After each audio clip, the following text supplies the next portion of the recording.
Just like we all predicted in the preseason, the Georgia Tech Yellow Jackets are atop the ACC standings. You're talking ball with the ACC squad. From Florida State to North Carolina, from Syracuse to Miami, and from NC State to California, it's the local experts of the Locked On Podcast Network bringing you scoops, breakdowns, and the most comprehensive preview of the upcoming ACC weekend. Hang on, it could get loud, it could get heated, and it will definitely be fun. Squad up, you're part of the ACC squad. And not only is Brent Key's Ramblin' Wreck atop the ACC, a little over halfway through the season, but they're also in the top 10. Number 7 in the top 10 for the first time since 1966. Shout out to the everydayers, and thank you so much for making the ACC squad your first listen. We're available free wherever you get your podcasts. We're free on YouTube. We're part of the Locked On Podcast Network, your team every day. Today's episode is brought to you by FanDuel. Right now, new customers can bet just $5, and if your bet wins, you'll get $300 in bonus bets to use across the app. Download the FanDuel app today. I am Alex Dono from Locked On Canes, and I come to you humbled today after Miami's first loss, which came at the hands of Dalton Pence's Louisville Cardinals. He hosts Locked On Louisville. We got Jackson Holzer from Locked On Syracuse, Isaac Shade from Locked On Tar Heels. Don't worry, basketball season's coming up, Isaac. And we got Kenton Gibbs from Locked On Wolfpack. Thank you so much for making us your first listen. And Kenton, I'll let you buy the first round on this one because you and I have we've been high, not to say we predicted them to win the ACC. That still hasn't happened yet. But you and I have both been high on Brent Key's Georgia Tech Yellow Jackets. But we've gotten some comments, and I think they're deserved, from some Georgia Tech fans that we're not talking about their team enough. And you know what? We should be talking about them more because they have been so far arguably the most consistent team in the Atlantic Coast Conference. I want to take it a step further than that, Dono. We've also got comments saying Georgia Tech's one of the worst teams in the league in creating turnovers. What are you all talking about? Quick question, everybody. What was the play that completely turned that game upside down on its head? I believe it was a forced fumble recovery for 6. Scoop and score the other way. Red zone turnover. If only Dono and I know a little about ball. And because we know a little about ball, this is the reason both of us said this is a dark horse team to watch out for. If they can maintain relative health at a few key positions, they can be right here at the end. What is surprising to me is they have won every single game that they've played, and you can talk about their winning ugly, you can talk about their playing down, you can cut it, slice it however you want. There's a big old goose egg in that loss column, okay? And this team is getting better, they're getting more confident, and everybody's talking about their offensive coordinator as one of the hottest names in this coaching carousel. But I'll tell you what, defensively, they've done a hell of a job. They've done a phenomenal job week in and week out, week after week. And again, they do another great job on Darian Minson, one of the most high-powered offenses in this league. A team that, again, did not have a turnover 3 straight games in a row. I believe all 3 were against ACC opponents, if I'm not mistaken. If not, I know they're all against FBS teams. Either way you cut or slice it, that was a Duke offense that was rolling. And what did Georgia Tech do to them? They hobbled them a little bit. They slowed them down. They condensed the game. They ran the ball effectively, and they took the ball out of Mintz's hands. And when he had it, it was like, either score right now or we're going to take another 8 minutes off the clock, buddy. So hell of a job by Georgia Tech. They've been doing a great job all season, and the ACC is theirs to lose right now. So Key and company, y'all have the key to winning the ACC. Just play your best football from this point forward because they'll be favored in almost every game going forward. Every game in the ACC, Georgia game, you could lose that and still be ACC champs. Hey, can I pose a scenario to you all in the Georgia Tech vein? Let's do it. What if I told you there was a team that was 16th in the nation, is undefeated in the ACC, and their remaining schedule is at Carolina, at Cal, hosting Wake, at Duke, and hosting Virginia Tech? What are the odds in your mind that said football team goes undefeated the rest of the way? And it ain't Georgia Tech, obviously. Pretty good. Talking about Virginia? I'm talking about the Virginia Cavaliers. Yeah. We're looking at a real-world scenario where Georgia Tech and Virginia is an ACC championship game that we are all watching that doesn't include Miami or Louisville or Clemson or anyone else. That is a possibility that is on the table. Good luck with the TV ratings for that one. That is a very legitimate possibility that we're staring at, boys. And one of those teams would be essentially guaranteed a playoff berth. I know technically it's not a guarantee, but for all intents and purposes, they would be guaranteed a playoff. Georgia Tech is 7th in the nation. If they don't lose, it's not like they're going to fall. Georgia Tech. My question with Georgia Tech, though, with where they're at is, so if they win out the ACC, then they're a lock for the college football playoff no matter what. Right. If they were to, let's say, lose a game in the ACC and lose to Georgia, would they get in at large, even if they're not in the conference title game at 7-1? I don't think they get in 10-2 at large. I think there's a scenario where a team like Miami or Louisville, if they go 11-1, even if they don't play in the ACC championship game, I feel like one of those teams would slide in front of what would then be a 10-3 Georgia Tech in that scenario. Dono, I don't think any 10-2 ACC team is getting in at large. I think that's kind of I'm sorry, right. It did last year. It happened with Miami. They weren't going to get in. As an at large, a 10-2 at large with what we've seen out of the SEC and Big Ten this year. To say a 10-2 at large ACC team doesn't get in, there would be riots in the streets. The SEC, they don't care about riots in the streets. They don't care. A couple years ago, they didn't allow Florida State in, and they were undefeated. It depends on who it is, first of all. Miami, I think, is the one team that you could say, you know what, right now, you maybe can make a case for it. But the only way I see a two-loss ACC team making it would be, let's say, one of the teams that makes the conference championship game loses that game. Then you have a better case. I just don't see an at-large two-loss team making it, considering there could be some more teams in the ACC with only one loss that end up being an at-large team. So it depends on how many teams from the ACC you think are going to make it in the college football playoff. And I just don't see it. It's going to be very context specific to where you just have to hope for a ton of pandemonium. Yeah. Well, if you're talking about the context of there will be multiple one-loss ACC teams, I understand what you're saying. Okay, I can get behind that. But I'm saying if our champion is whatever they are, one-loss undefeated, and then our runner-up is that two-loss team, that like those two losses are that's where I get what I'm saying? Like if you lose to Georgia, exactly. Like if Georgia Tech runs the table, loses to Georgia, loses an ACC championship, they're still in.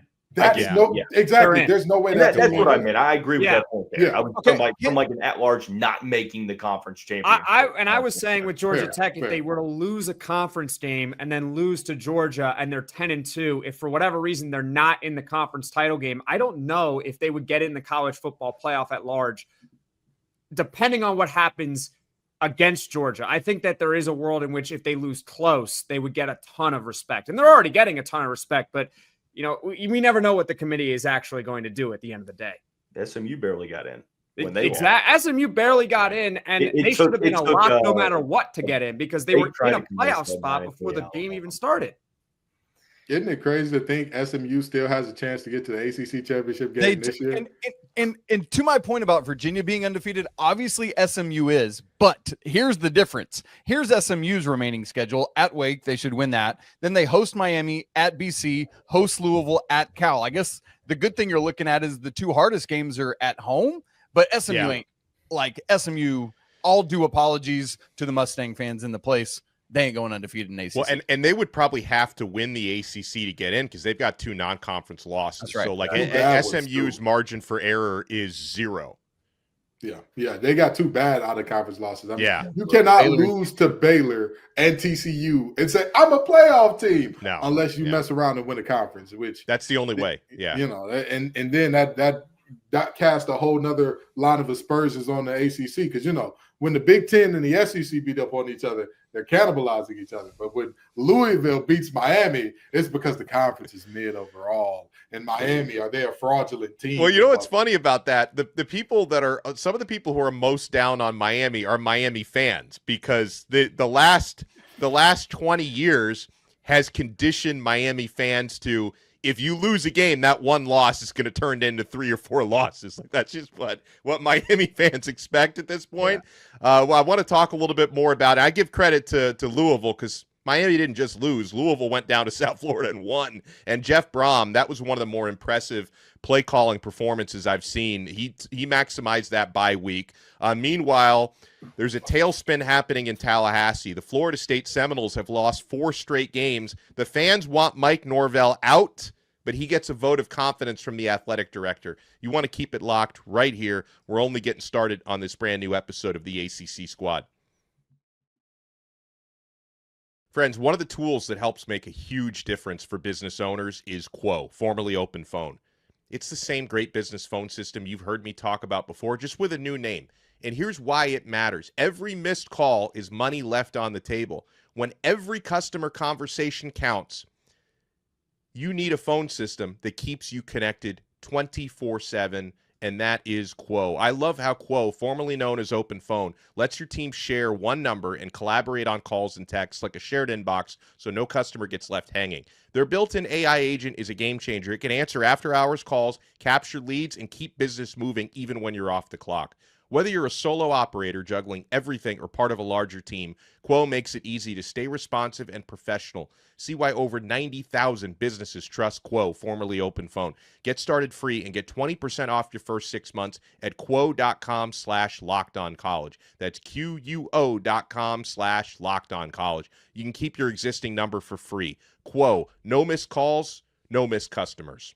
The NFL season is here, and FanDuel has an offer you do not want to miss. Right now, new customers can bet just $5 and get $300 in bonus bets if you win. That's right. Pick a bet, put down $5, and if it hits, you'll unlock $300 in bonus bets to use across the app.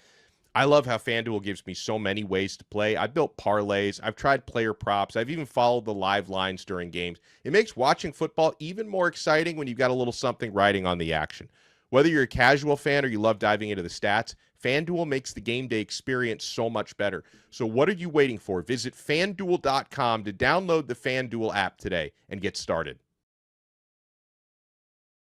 Well, over the weekend, we had several top 10 teams fall. The first of those happened on Friday night when number 2 Miami fell 24-21 at Hard Rock Stadium to the Louisville Cardinals. And I'll let Dalton give the Louisville side of it. Like from the Miami side of it, I definitely felt that there was some complacency. I think Miami's approach to it was, we can do essentially what we've done all year. We're going to win the majority of our 11 individual matchups on the field. We don't have to get too innovative because that's not who we are or who we have to be. Whereas Jeff Brom came with a couple dozen new plays that Miami had never seen before on tape. That was something that safety Zechariah Poyser said afterwards. They punched Miami in the mouth and tuned of a quick 14-0 lead. We all saw Carson Beck's performance, 4 interceptions. By far his worst game as a Miami Hurricane so far, was forcing a lot of footballs when he did have some checkdowns available to him. Louisville's defenders made great plays on the football with those interceptions, by the way. Those were dynamite. Some of those could have gone incomplete despite the bad decisions, but they were hauling in all of them. And something that Dalton and I talked about before the game was which team is going to be sloppier, and that's not just in the tune of turnovers. That's also penalties. Miami committed 9 penalties in the game. You're not going to overcome 4 interceptions or 9 penalties. Credit to Louisville for taking the game. Miami also did their part to give it away at times, Dalton. Yeah, I think that this game was like the epitome of the notion that games are played on grass. They're not played on paper. I'll be honest. I read all through my comments through the week, and I was told that the Louisville Cardinals stood no shot unless Miami forfeited that game. I was told that Louisville wasn't going to score touchdowns. If they got to 24 points, it was 8 field goals. And on defense, I was told that Louisville was going up against the most physical team that they were going to see, and they would have no answer for Carson Beck. They would have no ability to stop the Miami rushing attack. And all of those predictions aged like a year-old bottle of milk at this point. I will say this. Shout out to some of your viewers. They gave me a little bit of credit. Look, I predicted a Miami victory. I thought that Miami was going to win this game because up to that point, I hadn't seen Louisville put it all together. Inconsistency was the name of the game, and I was not really banking on the first showing of consistency being against their toughest test. And Jeff Brom, I apologize. I wasn't familiar with your game. Or maybe I was, but I just forgot about it. So that's my bad. He's 4-0 against AP top 5 teams because he gets his teams up for these types of games, and he just gets into his bag coaching. Dono, you mentioned it. He brought out some new plays. He faked a field goal on the first drive. They gave some looks that we had not seen, to the point to where I'm looking at my friends like, dude, where has this team been? So it's awesome to see this. It's one of those types of wins that just reconfirms that Jeff Brom is one of, if not the best head coach in the ACC. And I truly believe that. So great win, great ability to allow your season outlook to do a complete 180 now. But hey, moving forward in 6 games where you're going to be favored to likely win all of them, you got to show that consistency. So great showing down in Miami with your back against the wall. Loved what I saw from the offense. Loved what I saw from the defense, especially being able to, disguise coverage, being able to get pressure to Carson Beck. But shout out to Chef Brom. Big game Brom was in full effect on Friday night. And you know who else had a good showing today? Is Dalton's internet, keeping him in here just for such a time as this. As soon as he talks about the internet, his internet glitches up. I see what you did there.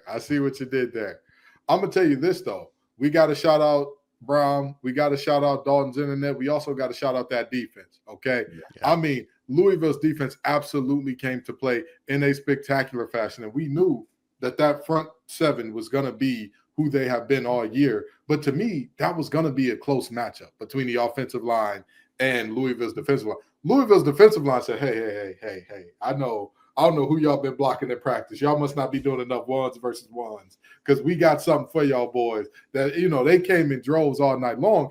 It was not just about Carson Beck missing some throws or making bad reads. It was also about the fact that this was the most uncomfortable I've seen him in the pocket all year. Constantly having to move, constantly having to kind of get off his spot a little bit. And, it's not a knock on Carson Beck, because this is every quarterback. If you move a quarterback off his spot, if you move him off his rhythm, you've disrupted the offense. The offense is all offenses that run well. It's like a good song. It's like everybody's on beat. You hit the chords, you hit the notes when you're supposed to hit them. And a really great defense is like that one kid that plays triangle and band, and he doesn't know what the hell he's doing. He's just coming in, ding, ding, ding, ding, ding, and throwing you all off. And that's exactly what Louisville was doing. Like Dalton said, disguising coverages, bringing pressure when you are not expecting, and all those types of things. They played at a very high level defensively. Yes, Coach Big Game Brown did come out. Yes, the fake on the first drive absolutely set the tone for, hey, we're not here to mess around. We're here to win a ball game. But the defense bought it all night long up until the 4th turnover at the end of the game. Yeah, no, I think you can go ahead, Dalton.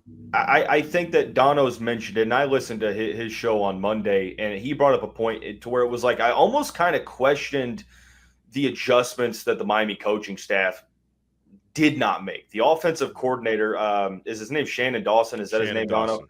I feel like there wasn't a commitment to running the football early in series, and it got Miami behind the sticks to where when they did run the ball, boom, you're in 3rd and long. And then defensively, their pressure win percentage was astronomical. Ruben Bain was winning his reps. The issue is that Miller Moss got it out in under 2.5 seconds so often, and it seemed like Miami just did not make an adjustment all night long, to the point to where you're running crossing routes all game long and guys are wide open, and he's hitting guys wide open because it felt like a chess game where Miami's, no pun intended, their internet connection went out and they weren't able to make that corresponding move, Dono.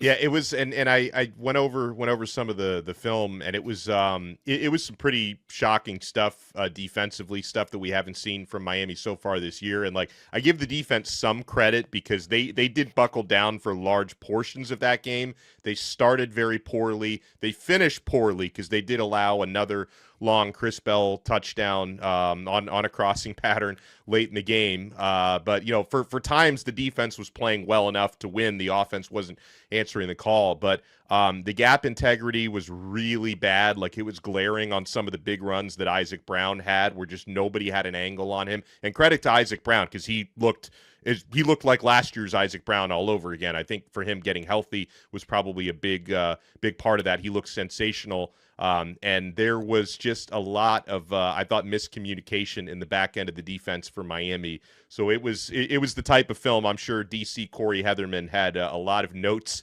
jotted down to go over this week. But it was, and I think a lot of it was really off balance. Like Louisville's offense put Miami's defense off balance in a way I hadn't seen all year. Donna, let me ask you this. Did you see things on Friday night that gave you pause and concern season long? Or is it just like, it's a weird Friday night in the ACC. You chalk it up, you learn from it, and you move on? That's the $1 trillion question that every Miami fan is debating, just that, because people have seen it before with this team. I mean, they started 9-0 last year, and then they lost 3 out of their final 4 games, including the bowl game. So I think everyone is wondering that. Are they going to be able to adjust midseason now that teams have film on them? There was definitely some concerning stuff, Isaac, to answer your question. Miami has this obsession with only running between the guards. Like there's nothing hardly outside of a touchdown that they scored on a Malachi Toney, who's not a running back. He's a receiver, very fast, end around, which worked. But Miami doesn't run outside the tackles hardly ever. I think that's something they need to employ a little bit more of. There was this weird insistence on going back to wide receiver screens all over again when a lot of them were getting blown up. So I thought the play calling was pretty poor with the defensive stuff. I feel like it's more correctable. I know defense was Miami's Achilles heel last year, but the personnel and the philosophy is so different. Like I feel like the defense is probably a little bit more fixable moving forward, but there's definitely some stuff on offense, and I think some of it can be cured by just a little bit more variety in like the play design of the running plays. Because also, I did think that the awful game that Beck had is partially correctable. I don't expect, Miami's offensive line is not going to face a defensive line that good again all season, right? I mean, they've already had their biggest battles when it comes to D-line versus O-line. So you expect the protection to be more consistent. And, I think that Carson Beck, his decision-making, you would think it's correctable because he's processed games well up until he just seemed intent on taking the kill shots. So some of it is long-term concerning. I think that this is going to force Miami to be a little bit more innovative on offense, and I know a lot of people have their thoughts about Mario Cristobal not being willing to innovate, but for Cristobal and Dawson, I think they're going to have to be because if you want to make it into a postseason run, you're going to face other teams that are really good. So I think you have to be ready to innovate a little bit more. So it's a mixed bag, and a lot of it, of course, coming off a loss. Attitude of your players. I mean, Florida State is a way better team than what we've seen, losing 4 consecutive conference games. So sometimes when you lose, bad mentalities do creep in. So some of it's going to be on the locker room and the leadership to really respond to it. So there's some non-football components to this as well. But in terms of the football components, I think some of it is easily fixable. Some of it's going to take more effort to fix. I don't think the sky should be falling for Miami just yet. Like, I don't think I get the past trauma. Trust me, I get past trauma all the time when it comes to this team and when it comes to any sports team you can think of. But with Miami, the way to look at it is you can make an argument that they easily could have won the game. And Carson Beck had 4 turnovers. How often is he going to have 4 turnovers? Not often. You lost the game to a good team at home by 3 points because your quarterback turned the ball over 4 times, whether it was his fault or not, doesn't matter. He has 4 turnovers, and Louisville had 1 turnover. So sometimes it's as simple as, look, we shot ourselves in the foot too much, and it came back to bite us. And Louisville's a good team. They were able to take advantage of it, and they won. Now, going forward for Miami, the issue is their margin for error at this point is not very high. You basically got to become Notre Dame fans for the rest of the season. You can't have Notre Dame have any sort of slip up because you need that win to hold up. Because other than that, you look at the rest of Miami's schedule and you look at some of the wins they have. Yeah, they could blow a team out here or there, but now all of a sudden beating Florida State is not impressive at all. Beating the Florida Gators is not impressive at all. Nobody cares that Miami beat USF. So I don't know. USF's on track to make the playoffs, Jack. Actually, that's a quality win. Because they're the representative in the group of 5. Especially now that Memphis Nobody lost. is actually going to give Miami a lot of credit for that win. come I committee think time. if you're competing USF for an goes at-large. 12-1 and gets into the playoff, I think that's one you look at as a quality. I win. don't think that's going to be a resume building win for them. Like, we could sit here and argue that it should, but Are you saying is it a resume negative? Are you saying that? I don't think it's a resume neutral. It's I don't think it's I think they'll look at it and say, okay, that was your second best win. What was your third? What would South Florida do in the ACC this year? Tell me that. I don't know what they would do. Maybe 8 wins. I don't know. But But we already know how the committee operates. They never are going to give the ACC a lot of credit. So you think they're going to all of a sudden turn around and say, hey, Miami, we know that last year you were 10-2 at large with the number 1 pick in the draft and still not going to give them an at-large bid. And now this time around, when their second best win would be against USF, that now all of a sudden they're going to flip-flop and say, we'll give you the respect that you deserve. Like, I just don't see it. It's not about whether USF is good or not. I'm trying to put myself in the eyes of the committee and say, I don't think they're going to give them a lot of respect. Well, look at Indiana last year. Indiana didn't have a signature win by any means, but their one loss was to a good Ohio State team. If Miami goes 11-1 and their losses to a Louisville team that's, knock on wood, going to stay par for the course and win at least 10 games, you're not leaving an 11-1 Miami team. No, you're 100% right. I'm just saying, I think Miami, it's fine right now, but you don't get to trip up again for the rest of the season. I agree. If you lose again, your season is very much in jeopardy as far as going to the college. In fact, because not all 10-2 resumes are created equal. Exactly. At this point, it would have been better for Miami to have lost the Notre Dame game than if they were to lose another ACC game, because you've got and obviously SMU is turning their season around. It's still a 2-loss team right now. On the road at Pitt at the end of the year. Pitt's playing good football, but Pitt's not a juggernaut on paper. They got Syracuse. I wish Jackson Syracuse Orange was doing a little bit better right now for the resume. NC State. What's that? Is Steve Angeli playing in that game? I mean, yeah, it's what a turnaround, what a negative it's been not having him there. But no, like Miami can't afford to lose another game. Like if they finished the season 10-2 and one of the losses was to Notre Dame, they might get in with that. But if you finish 10-2 with your other loss being one of these remaining ACC games, it's not going to be good enough. Hey, question. We were talking about ACC Coach of the Year. Does this solidly put Brom in that conversation now? I feel like it does. I think I feel like it does. Yeah.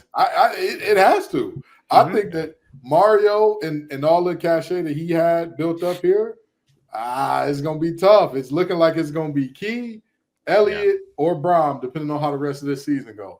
Key is obviously first place. I mean, his team's undefeated and top 5 for the first time since 1966. Do you think they just give it to whoever wins the ACC? Yeah. Do you think that's just it's going to be like the easy cop? I was like, hey, look, you won the conference. Well, don't they announce the awards before the ACC championship game, or is it after? I'm not sure. Is it after? Okay. While I'm reading the next commercial, somebody Google that. Ask Gemini or whoever you need to ask. We can look at last year's. Yeah. Well, because I do want to take a look at coaching, because there's a lot of unhappy folks in Tallahassee right now with their coaching situation. You want to keep it locked right here. We're not done yet on the ACC squad. Folks, we're also brought to you by Mazda. Mazda crafts cars for those who do more than simply move. Mazda delivers confidence with every ride, with more IIHS Top Safety Pick Plus awards than anyone else. From footwork to breathwork, athletes sweat all the details. Mazda brings the same intention to how we craft every model. You can feel Japanese craftsmanship in every detail, from the metallic accents to available Napa leather upholstery.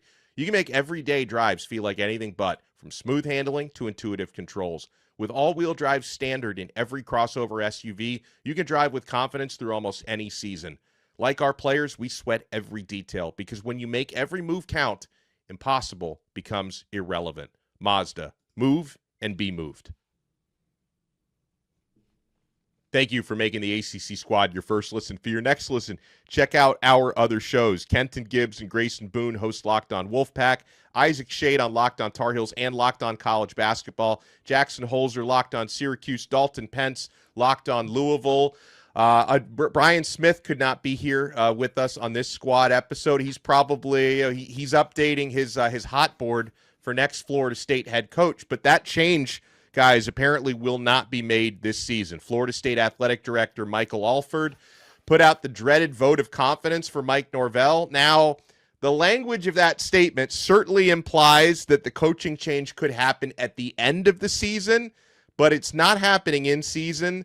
And ultimately, this is $100 million decision that's being made, because you see the numbers that are thrown around there. Remember, Mike Norvell got a big extension a couple of off seasons ago when he was linked to the Alabama job when that was open. So, his agent did a nice job negotiating his new deal to buy out Mike Norvell and his top staff members $60 million plus, to bring in a new coaching staff.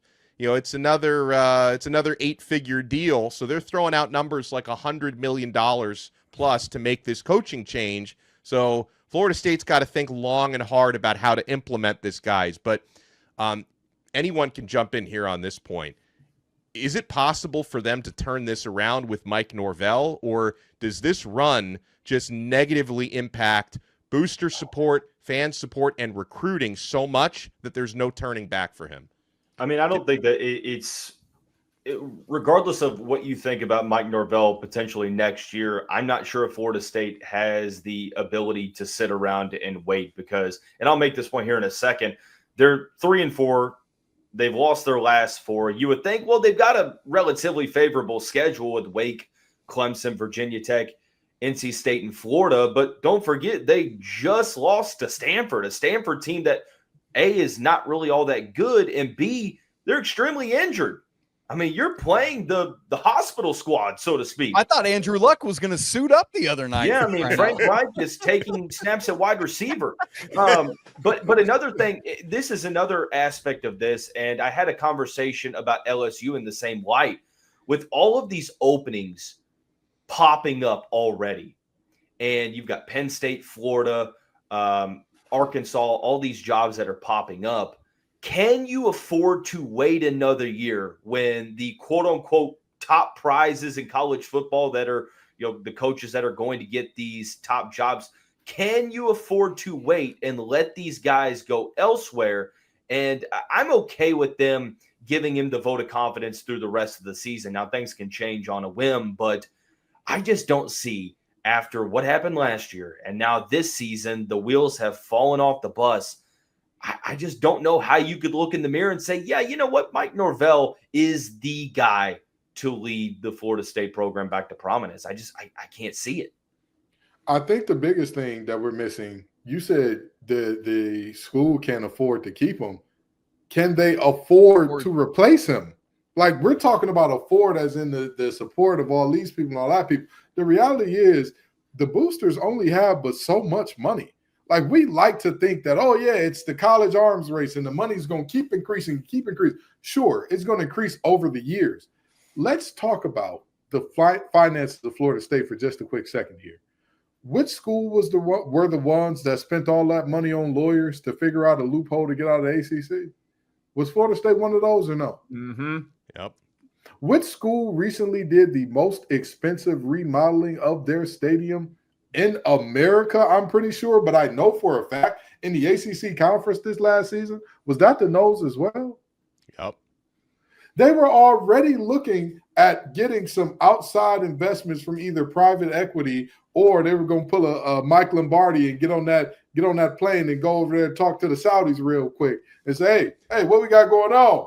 Well, talk to me, Prince. Talk to me, Royal Prince. Throw me some Skrilla. I need some paper. Give me a little loan.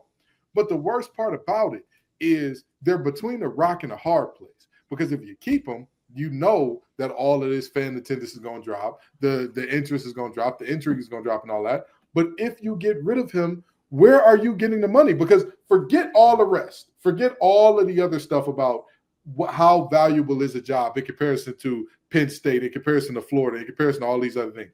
Let's talk strictly about this. How much money will you have to pay top coach and his assistants compared to Penn State, compared to Florida, compared to some other massive jobs that we've heard are on the verge of, that we cannot talk about publicly, but we've heard are on the verge of potentially being open as well? Where do you line up in those places. Because as much as we say, oh, coaches will go to the best situation, coach is going to follow the money just like everybody else. Coach is going to go where they get paid just like everybody else. Fran Brown ain't going to be at Syracuse too much. Nah, I'm joking. But seriously, why are you bringing Fran Brown into this? Crazy. But seriously, going along with you. I agreeing with you. I'm messing with Jackson. You know I can't go a whole episode without disagree with your son. They're gonna go 4-8 this year. Who wants Fran Brown? Fran Brown's still a high commodity. Okay, trust me, it could be worse. I know it could be worse. You on the show with two guys with a guy that's got Bill Belichick. But in all seriousness, do they compete financially with these? Everybody's catching strays here. This is not fair. You know what? NC State sucks, and so does Dave Doran. Does it change your personal perspective a little bit, knowing that it doesn't have to be one full lump sum, that they can pay it out over the lifetime of that contract? Give me a Bobby Bonilla contract over here. Honestly, that would be the greatest thing they could do. Here's the thing. Here's the thing. That does sound good, but again, how much of that are you guaranteeing, and how much is the increase? How much are you saying? Because if you're going to pay somebody backloaded, everybody knows that if you don't understand interest and compounding, that back end is always going to be massive compared to the front end. Is Florida State willing to take that type of swing on a coach that, again, you may not be able to match a school that says, I can guarantee you what they're paying you on the back end, on the front end.